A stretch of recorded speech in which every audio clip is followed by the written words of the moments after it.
Alright, so Monster Hunter Wilds' final speedrunning meta before Title Update 1 is here. I think a lot of you will be surprised by how much the ranking has changed over the past weeks. There are some surprising winners and some big losers here, as well as a major shift in how speedrunning is done. So without further ado, let's dive right in. Coming up to number 14, dead last we have the Hammer at 2 minutes and 31 seconds. Even with that awesome upswing straight into the Mighty Charge combo that I'm not gonna lie, I'm a big fan of, it was still not enough to get anything but the last spot. Even Capcom acknowledged recently that the Hammer is definitely in need of some buffs, but right now it seems to be the only weapon that has an over 2-minute timer completion for a tempered arc belt run. I'm seeing these mighty charges over here only hitting for like 500 to 600 damage, and you don't even get any hyper armor on a move like this, so it definitely needs something more for all of that commitment. Here's the build, by the way: attack boost, blast elemental Artian weapon with mostly attack reinforcements and 2 into sharpness. I think in total they get 90 sharpness with this, but it may be overkill, I'm not sure exactly, but given how lengthy the fight was, it's probably just enough. I'm also using Counter Strike, even though I think only one skill on the Hammer takes advantage of it, which is the upswing offset attack. So like I said, we really need more moves with hyper armor for the Hammer for that matter. Now at number 13 we have Lance at 1 minute and 56 seconds. Quite a fall off in ranking, but still a big boost in the timer. It's now a sub 2-minute weapon. I really love that preemptive backturn here straight into the clash, which looks really sick. Mostly relying on the mid thrust combo to deal the majority of the damage, so a pretty boring weapon if you were to go with it. Not using much in terms of guarding, instead relying on the perfect block and double counter thrust over here. So perfect blocking is already great and triggers offensive guard, which this build obviously uses. It definitely gets some big bonuses to raw attack from that. Double counter thrust also provides good hyper armor while hitting the boss back, so I guess that's the reasoning behind it. You just gotta make sure that you release the charge counter just before the attack is about to hit you. The build uses a paralysis Artian lens, also the hot helmet and arms, raid out chest, and gore waist and feet. Like I said, offensive guard is going to be over here for some extra damage. Moving on to number 12, we have the light bowgun. Could have definitely shaved off a few more seconds if they didn't forget to pop the corrupted mantle from the very start. It only happened in the middle of the fight. The main play here is again back-to-back burst step, while in the rapid fire mode that gives about 20% I believe increased in fire rate and the extra mobility, so obviously you're going to take advantage of it. If you fire and dodge at about the same time, you can just pull this off pretty much back to back as long as you are in that rapid fire mode. Also appears rounds when the rapid fire is in the downtime.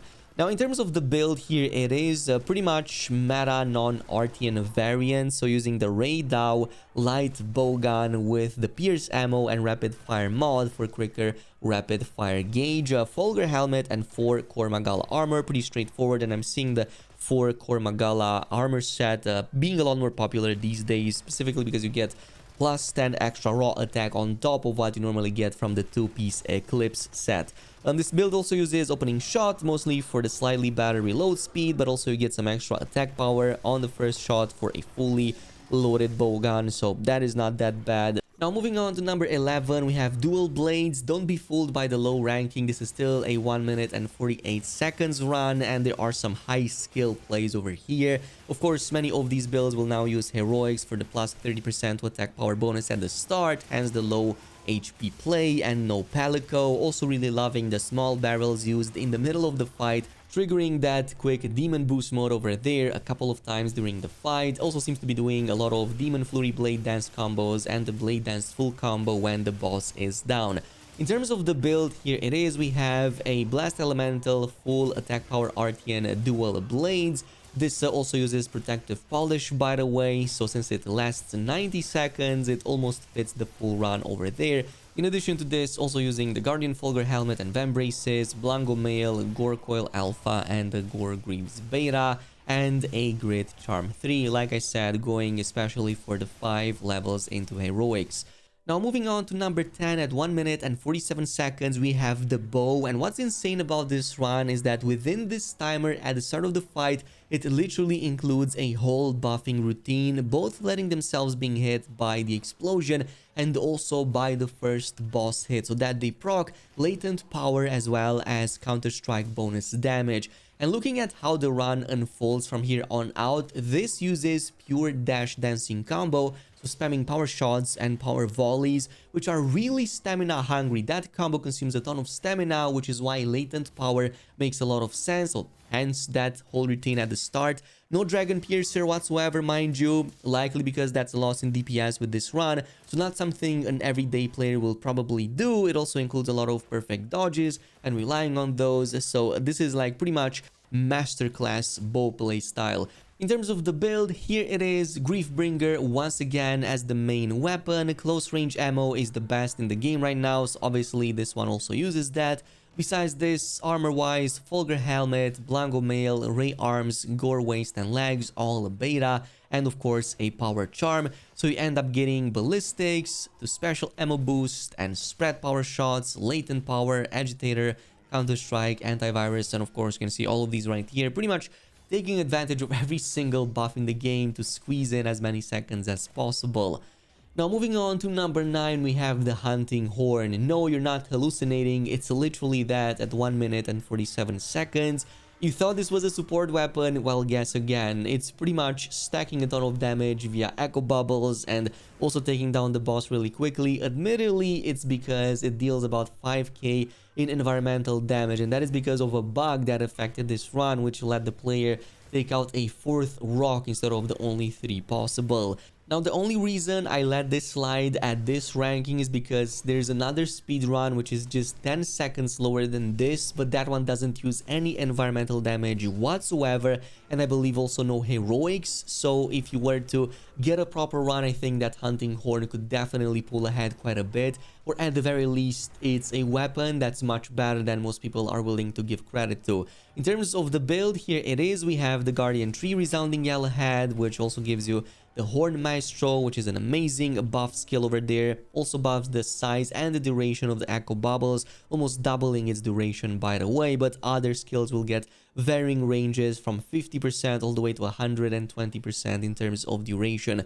Armor-wise, we have the Shagama Head with 4-piece Gormagala. Like I said, very popular for the extra raw attack that you also get besides the affinity. Now at number 8 we have the Sword and Shield. This continues to use the triangle, triangle, circle, circle combo, literally just spamming chop and slashes, which will give you the highest DPS. Some of you ask me why I don't play Sword and Shield. This is the reason why. I just find that playstyle boring. Also perfect guarding against everything, including shouts, since this build will use offensive guard for the 15% to attack. That's going to trigger quite often with something like SNS. In terms of the build, we have a fully attack power RTN SNS with the Blast Elemental, Critical Jewel, Guardian, Handicraft, and Mastery Jewel, since you're going to just burn through sharpness quite a bit. Armor-wise, going with the Fulgur Helmet and Arm, Shuwu Chest, Gore Waist and Legs, all beta, and the Challenger Charm, which pretty much gives you all of that. Moving on to number 7, we have the Charge Blade at 144. Nice use of the perfect block at the start, by the way, going straight to the Savage Axe. Just as the boss is about to do its roar, it loses a bit of the DPS on one of the moves because the boss moves away, so I think that a couple of seconds could have been slashed off over here. But yeah, this just shows you that the Savage Axe mode continues to be one of your biggest sources of damage, ripping through Argveld like a chainsaw. No SAAD, as that would just lose out on all of your file charges. Now in terms of the build, we have Fulgur Head with the 4-piece Gormagala, also using magazine attack and 2 critical jewels on a full attack bonus and 1 sharpness RTN charge blade. So load shells over here help you to go from yellow straight into full charged files.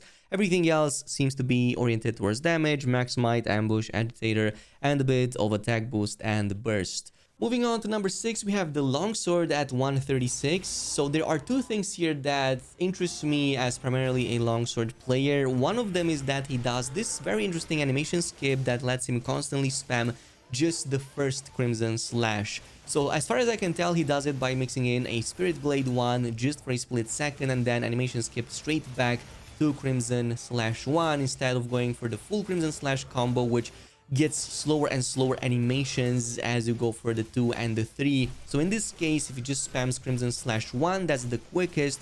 So I think that this is going to give him the highest maximized DPS, which is really interesting. Another one is that very intelligent use of the Spirit Charge and Spirit Blade while he has a red gauge. I just found out that that actually gives you hyper armor, hence why at about 1 minute and 14 seconds he completely hyper armors through that arc weld attack. That is really interesting over there as well. Definitely some high level plays over here that I haven't seen too many speedrunners pulling off this well. In terms of the build, the Mencius Artian weapon purely focused on attack power and 1 sharpening boost over there. 4-piece Gormagala and Blanco Mail, which is very straightforward, easy to manage. You get both attack raw, plus of course you also get those affinity bonuses. At number 5, surprisingly, we have Switchaxe at 126 seconds. I love seeing Switchaxes being in top spots because recently I started switching to it. Sure, it's just spamming the full release slash all day long, but it looks so awesome, and the power prolonger giving you so much time, 90 seconds uptime on the end state, makes it so amazing to unleash that back to back. It may look repetitive, but we're talking at least 1500 damage, and I'm talking about that when completely unbuffed. It's way higher than 2000 when you fully get buffed. Here's the build, by the way, and interestingly enough, he uses the focus skill, which normally is considered a waste against something like power prolonger or critical boost. However, in this specific situation, it helps him reach an end state about 1 hit sooner just because he has that on, which lets him unleash a full release slash just before the boss was about to do a shout, which would otherwise have interrupted his attack. So very situational, only used specifically for this. Moving on to number 4, we have the heavy bowgun at 122, now using the Wyvern Piercer ignition instead of the Wyvern Heart like the last time we covered, and cluster ammo to charge the gauge when that is not active. Wyvern Piercer really gets a ton of damage as it passes through Arc Weld. I think that the hitboxes over here are just odd enough to basically make the Wyvern Piercer pull ahead so much, and the cluster ammo over there really pulling off some solid 600 plus damage per cluster. This is the build, by the way, another one that goes 5 into heroics for that maximized damage, plus 30% on attack bonus since you're low HP. Going with the Gravius Giga Howl with opener precise, true shots, and critical jewel, opener for the reload speed and ammo attack power, special ammo boost for the extra special ammo damage, and 1 point into ballistics for the slightly extended range. For armor, it uses Fulgur Helm, Shuwu Chest and Waist, and Gore Braces and Greaves, so it's getting both the Frenzy buff and Item Prolonger. But also the Shuwu Vigor, it's a nice plus 15 raw after eating something like a well done steak. In fact, a lot of folks I'm seeing switching from 4-piece Gormagala 2-piece Gore and 2-piece Shuwu just because you get plus 15 raw instead of just plus 10 raw. But this brings us to the final 3 spots, and at number 3, putting the Great in Greatsword. Obviously we have the Greatsword at 1 minute 21 seconds, starting with the barrel explosion straight into heroics to trigger that 30% bonus to attack. Also using environmental damage, like I said, free mode category, so that is permitted. No offset attacks were even needed here, even though it did use a rising slash at some point to go quicker into a final true charge slash. Really straightforward as it gets, spamming true charge slash when you can, popping wounds, and then go again into a TCS since it skips straight to that. Even managing to get the sleep off over there, which gives you a massive boost in that follow-up attack. Since this is single player, obviously it's the best play. In terms of the build, a Zeus head, Shuwu chest and waist, Gore arms and feet. Like I said, this is going to be one of the best combinations that speedrunners use right now for that plus 15 in raw attack bonus, but also that extra affinity from the 2-set Gore piece. Once again, going with the Sleep Varianza, as that seems to be the meta for Greatsword builds, and also going with the Focus to help with the TCS charges. Now at number 2, surprisingly, this won the number 2 spot in the last 12 hours. It's the Insect Glaive once again. Otherwise, it would have been somebody different. But Insect Glaive in the past 12 hours got a 121-minute timer, which is amazing for this routine. Primarily using just strong descending slash and going straight to rising spiral slash So they go to Spiral Slash much quicker than in some of the previous runs I checked out. I think that the reason for that is because they use Focus in this build. So my theory is that it collects the buffs a bit quicker, hence why they spam that Rising Spiral Slash a little bit more often. I'm also pulling off a really nice Descending Slash right at the moment that the boss attacks for an offset attack, which helps quite a ton here. Here is the build, by the way. Artian weapon, purely focused on attack bonus. Even the reinforcements are 5 out of 5 bonus attack. Let me know down below in the comments if that is even possible on the Insect Glaive. I'm not sure if it is, or the chance is very, very low, which may raise some questions over its standing right now. But we have the #1 spot, which, surprise, surprise to nobody, basically, it's Gunlance once again, just dominating all of these rankings for a whole month. And no wonder, because multi-Wormstake Full Blast is really good, and now Wyvern Fire is getting used even more, reaching over 1000 damage on its own very easily. Perfect block, even letting you enter these animations much quicker. So this is really awesome. Also triggering heroics at the start for the 30% to attack bonus, which is really gutsy. Starts with a nice combo straight to Wormstake Full Blast, multi-Wormstake Full Blast, and then finishing off with Wyvern Fire, which seems to be the new rotation that I'm seeing more often. So not stopping before the Wyvern Fire, actually letting that also trigger for the damage. It continues to use the Arcveld Gunlance, great base raw, has the wide shells, so really glad to see top tier builds not using Artian weapons for a change. Here's also the armor and skills, by the way. Artillery 3 needed for the extra shelling damage and the quicker Wyvern Fire speed. Also load shells for extra loading capacity and shell reload speed. And finally, this build didn't even use any capture. It was pure damage. So that's how insane this was.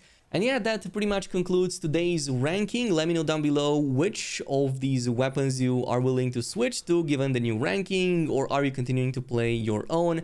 Thanks much for watching, and I'll see you in the next video.